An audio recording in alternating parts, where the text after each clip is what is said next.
Peter, I'd like, and you can do this for me, I don't have to do it.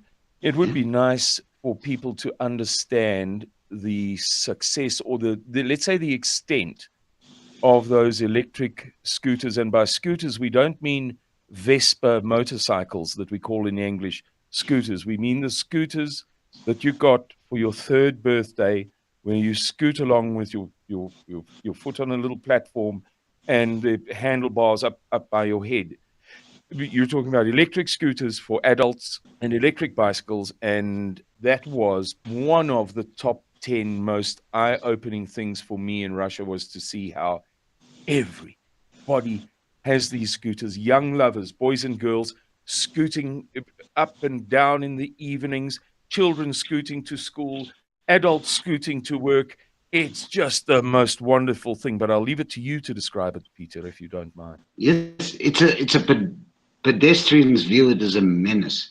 These guys fly up and down, and those things go fast. It's electric, they're electric powered, but there are millions of them all over Moscow. And you know, even in the regions, like we went to, in St. Petersburg, you can find them. In Nizhny Novgorod, all over the country, all major cities have these scooters.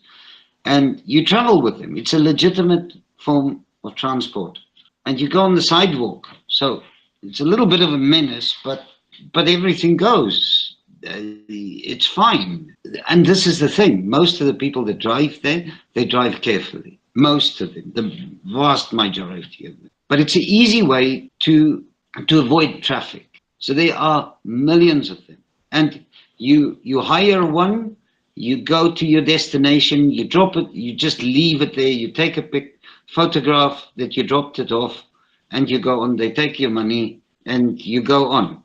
And you do whatever you want. You come outside, you see a scooter standing there, right? You go onto the app on your phone, you hire it, you get onto it, you drive where you want to be, leave it there, take a picture, send it to them, and there you go. They take your money and off you go. So very easy way of transport. You avoid traffic. It's actually faster to take the scooter to go, for my son, to go to university. It's faster to take the scooter than to take a taxi or the bus or the metro. It's much faster. And so, but there's another thing that I don't know if you know about this, but they've got car sharing. So it's these cars, it's called, right, where you go to the car. Yandex Drive. Yeah, but it's got, this one is Bell Car, right? Yes, I know it too. Yeah. So you go outside, you've got you register with them, with the app. You say you want this car, you see a car standing in the road, you hire the car, you get in, you drive to wherever you want to be, you get out, they take your money, you go do what you want to do, you come back, the car is gone, somebody else has taken it, you see another car standing there, you go to the car, you hire this car, and off you go. So I'll tell you what, yeah, it's amazing, the transport system, how intricate it is, how complex it is, but how efficient it is amazing. There's bus, there's trolleys, there's tram.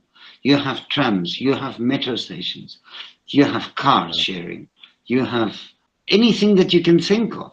So, Peter, what is the distinction? I know what is the distinction, but for the sake of the audience, you have trolley buses. So you have, let's just be clear, in a city like Moscow or Petersburg or Yekaterinburg, a big city, you have trains, normal above ground trains. You have the metro, the subway. Yeah.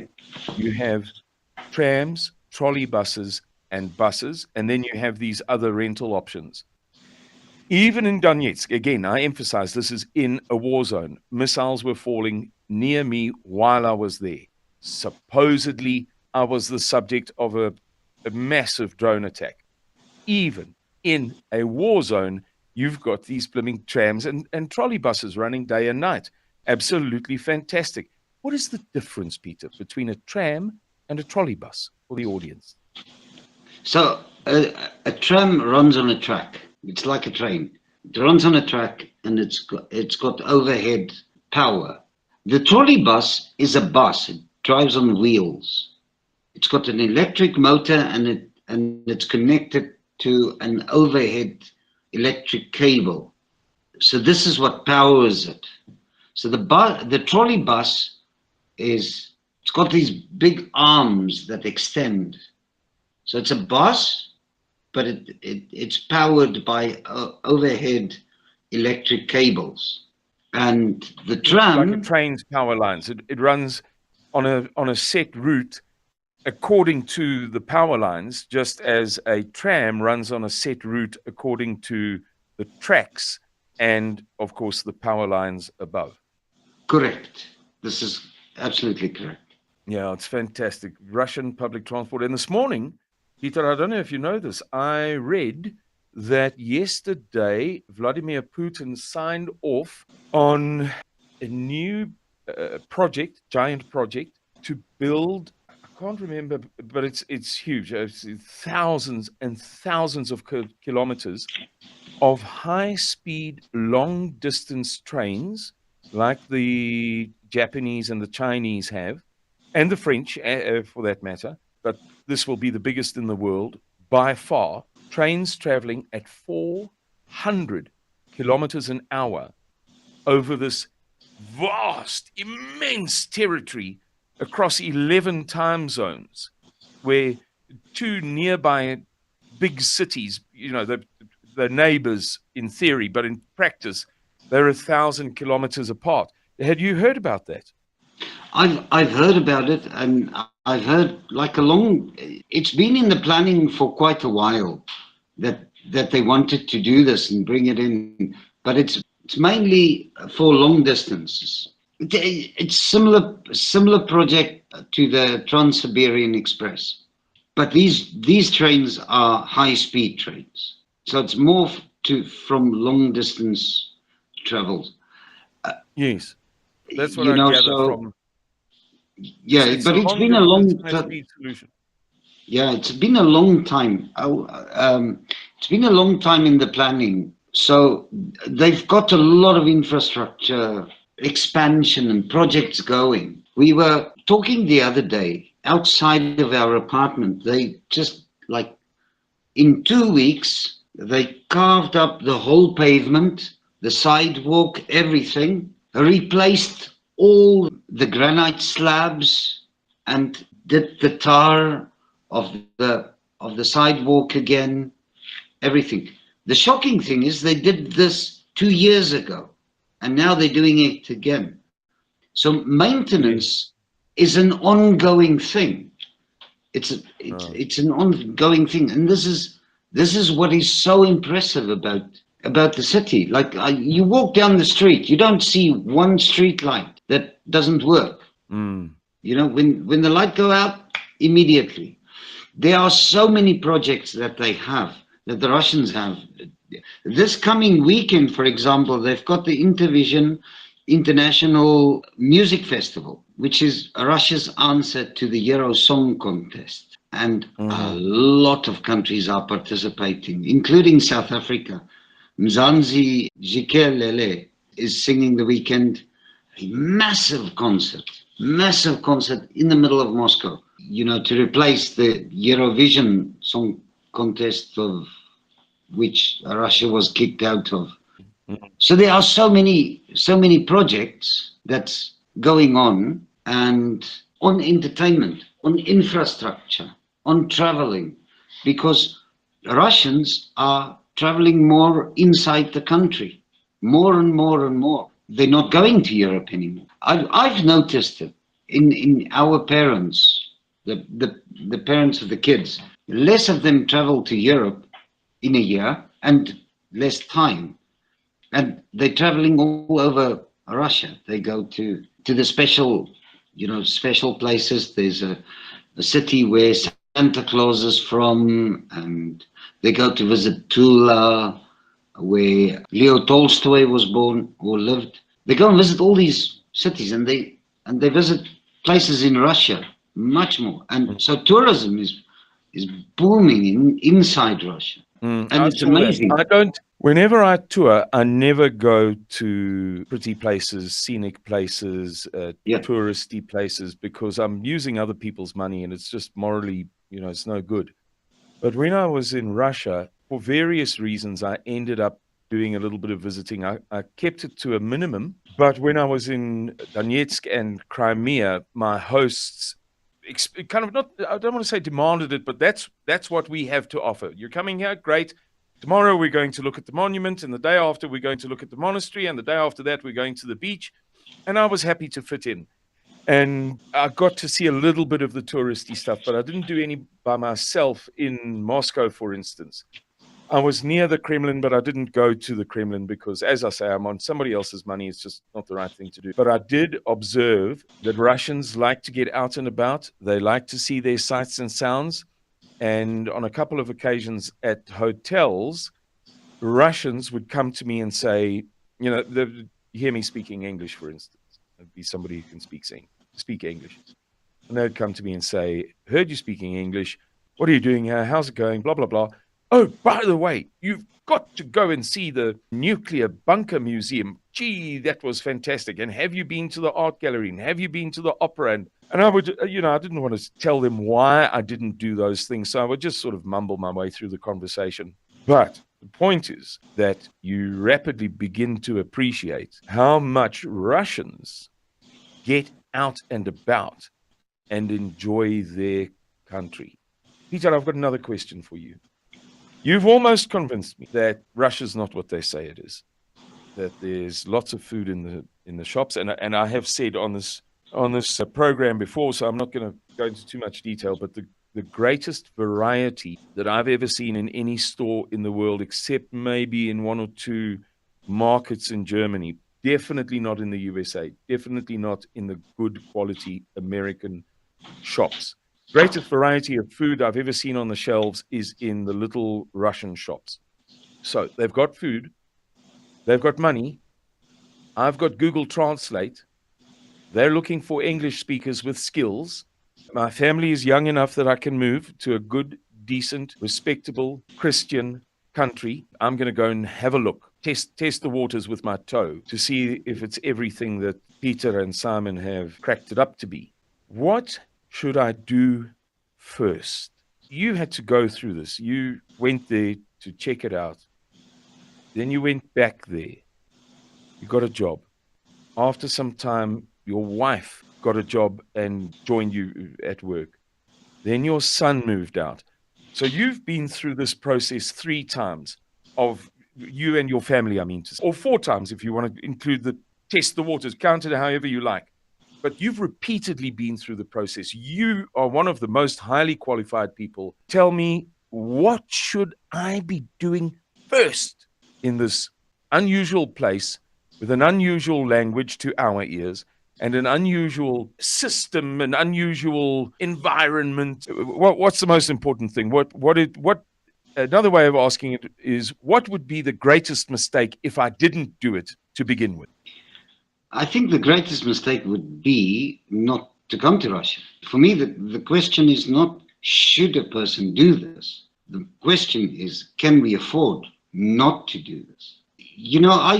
For me, it was a little bit different because I applied for a job first and then I came here, like immediately. Me and my wife, we packed up everything, got on a plane, walked in, but that's the person I am.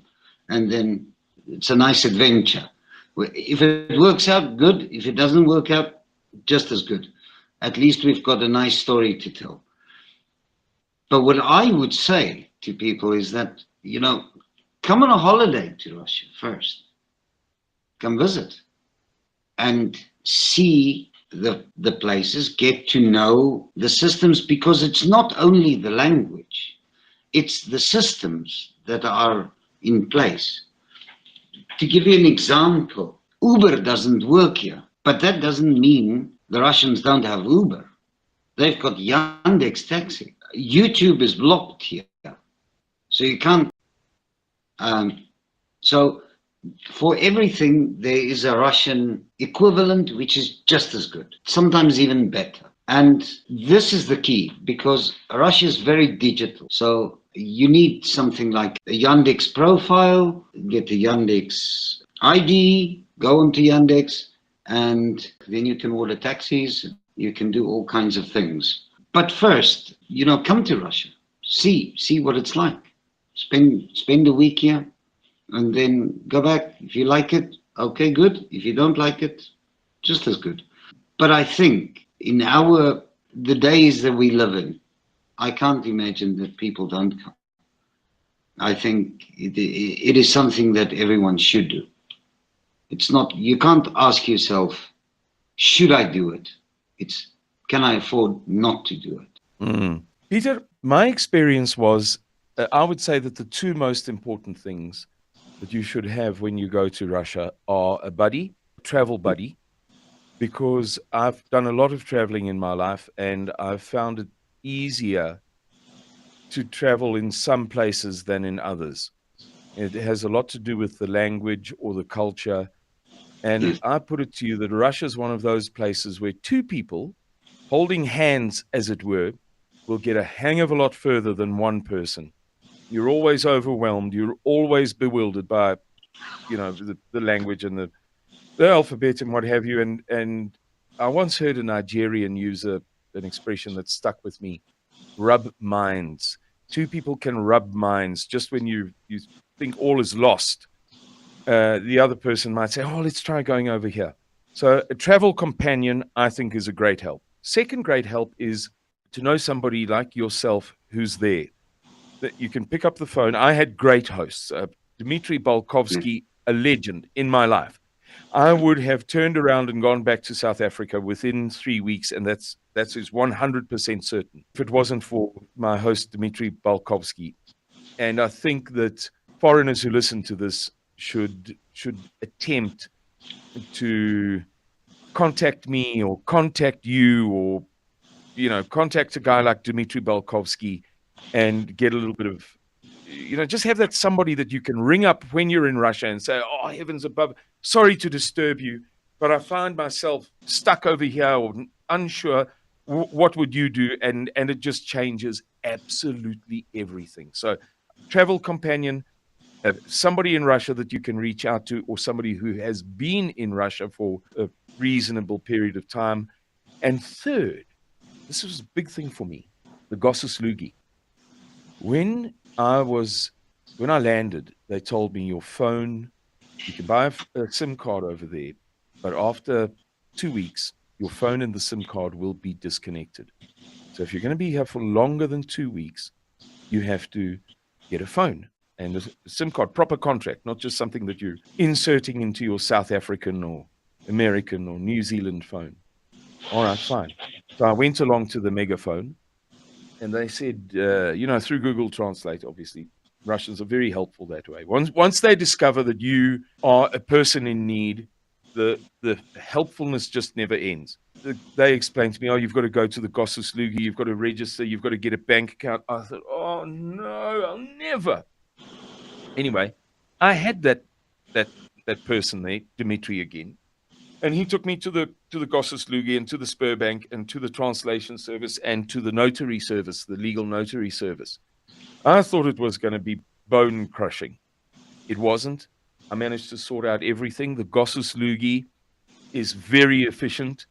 Gosuslugi is basically the modern version of the old Soviet central administration system. So you go there for births, marriages, deaths, passport, identity document, to transfer title deeds, to do anything administrative pertaining to the state, pertaining to the state's interest in knowing that that you're buying a phone, the state's interest in knowing that you want to open a bank account. So you don't open a bank account there, you go to the bank.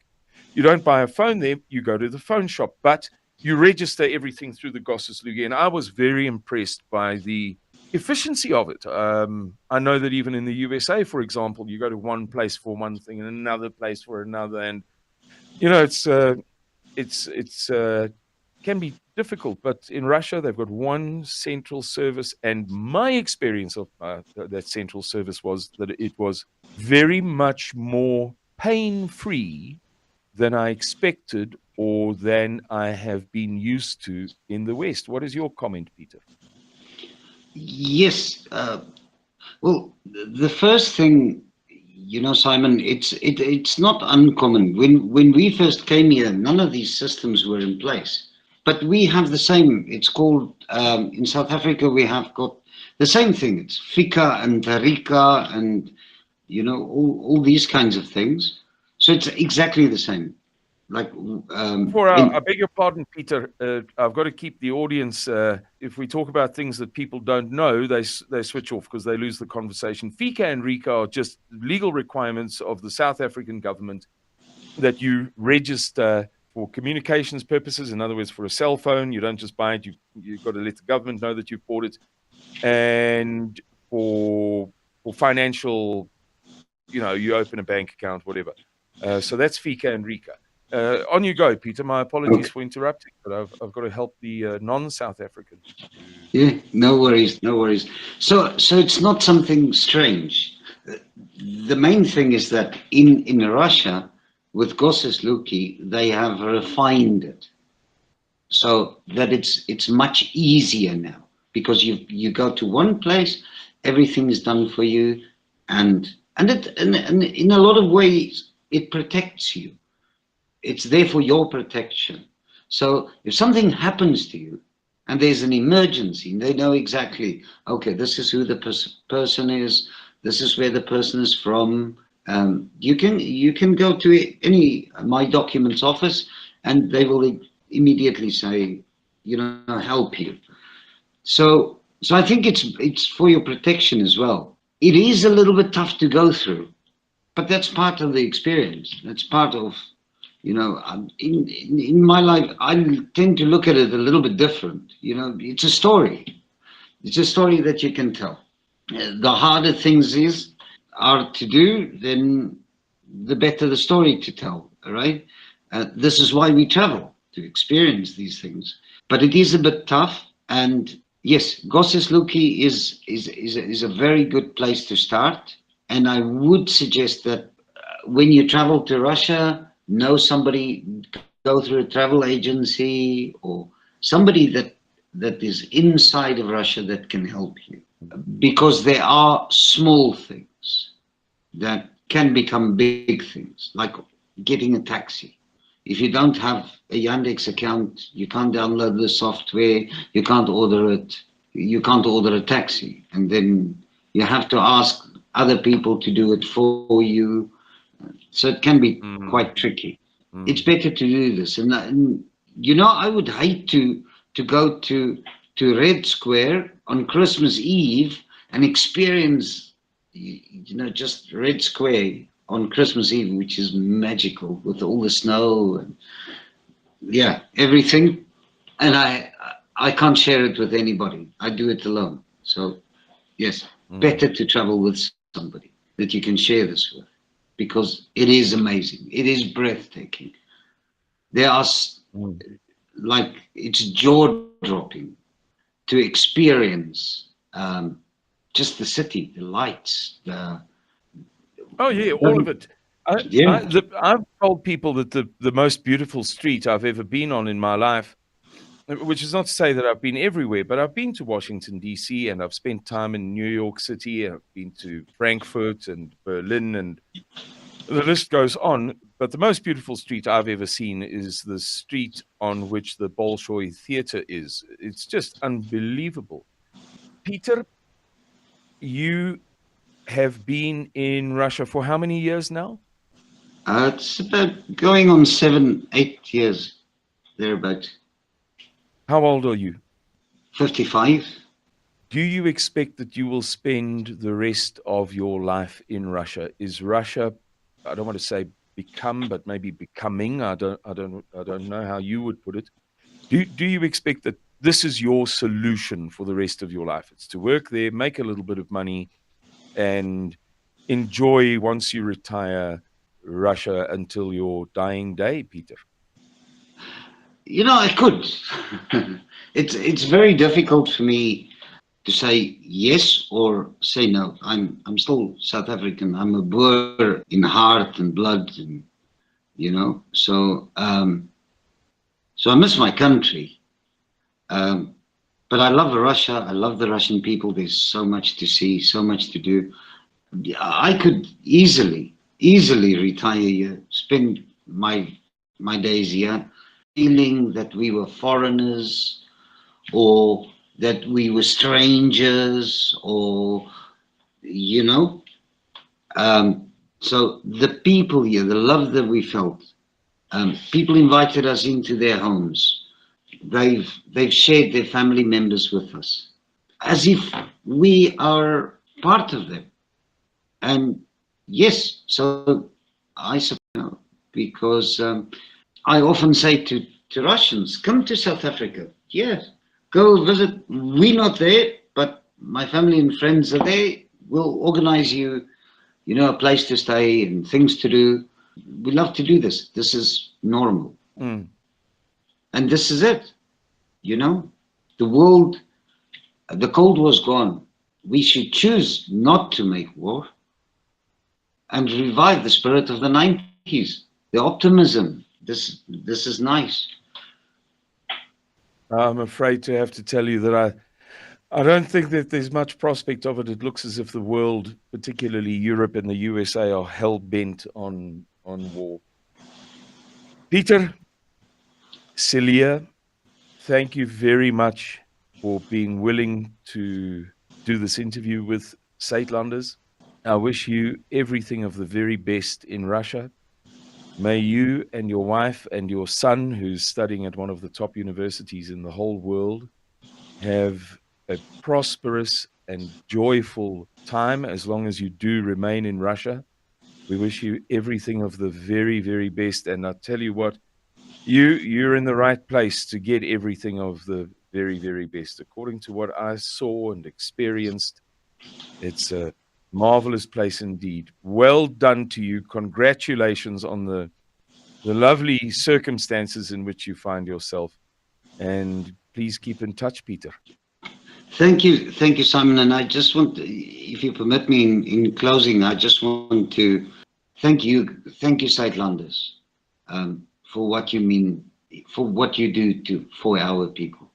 It's our pleasure. Pieter Celliers, thank you for coming on this interview once again, and goodbye, and God bless you and yours. Bye-bye. Bye.